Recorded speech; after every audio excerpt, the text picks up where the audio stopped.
বাংলাদেশের সার্বিক পরিস্থিতিতে সম্মিলিত প্রতিবাদ বনগাঁর বিভিন্ন ব্যবসায়ী সংগঠনের। এদিন জাতীয় পতাকা হাতে পথে ব্যবসায়ীরা। উদ্বোধন হলো নবনির্মিত কার্যালয়ের।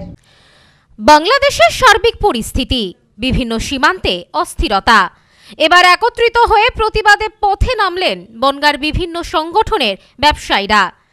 এদিন সকালে বনগাঁর নিউ মার্কেট ব্যবসায়ী সমিতি, যশোর রোড ব্যবসায়ী সমিতি, রেলবাজার ব্যবসায়ী সমিতি, 2 নম্বর গেট টবাজার মৎস্য ব্যবসায়ী সমিতি যৌথভাবে একত্রিত হয়ে প্রভাত ফেরির আয়োজন করেন।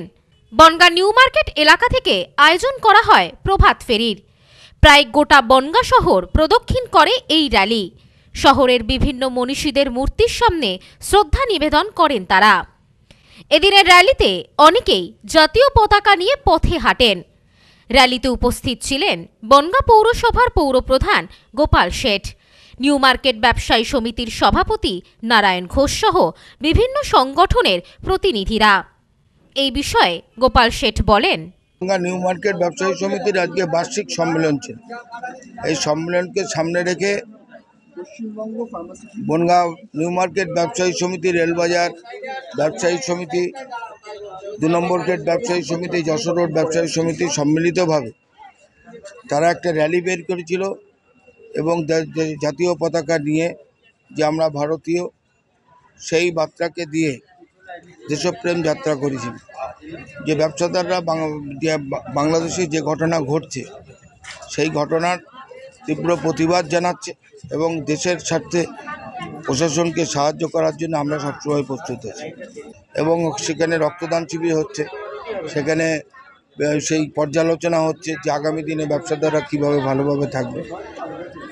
সেখানে আমি অংশ নিয়েছিলাম এবং আমার ভালো লেগেছে যে একটা সংঘবদ্ধভাবে দেশকে ভালোবাসার মধ্যে দিয়ে তারা এই পদযাত্রা করেছে। এদিন যশোর রোড ব্যবসায়ী সমিতির নতুন ভবনের দ্বার উদ্ঘাটন করা হয়। পাশাপাশি নিউ মার্কেট ব্যবসায়ী সমিতির নবনির্মিত কার্যালয়ের দ্বার উদ্ঘাটন করা হয়। উপস্থিত ছিলেন বনগাঁ চেম্বার অফ কমার্সের সম্পাদক বিনয় সিংহ। এই বিষয়ে নারায়ণ ঘোষ বলেন, নিউ মার্কেট ব্যবসায়ী সমিতি, যশোর রোড ব্যবসায়ী সমিতি, রেলবাজার ব্যবসায়ী সমিতি, 2 নম্বর গেট ব্যবসায়ী সমিতি এবং টবাজারের মৎস্য ব্যবসায়ী সমিতি সবাই মিলে আমরা প্রভাত ফেরিতে বেরোই। ওখান থেকে প্রভাত ফেরি করার পরে আমাদের এখানে সম্মেলন হলো, নতুন কমিটি হলো, পুরনো কমিটি বিদায় নিল, সবাই সমর্থন জানালো নতুন কমিটিকে। আমার একটা গর্ববোধ হয় যে আজকে নিউ মার্কেটে দ্বিপাক্ষিকের সম্মেলন, এই আমরা 16-1700 লোক এক জায়গায় হয়েছি। একটা অভিনব ব্যাপার যে আজও পর্যন্ত বনগাঁ তথা অন্য জায়গায় হয়েছে কিনা আমার জানা নেই। Bureau report, news no man's land, Bongaon. বধুয়া গুঁড়ো মশলা, গন্ধেও ভালো, স্বাদেও ভালো। বধুয়া গুঁড়ো মশলা সম্পর্কে আনে অটুট বন্ধন।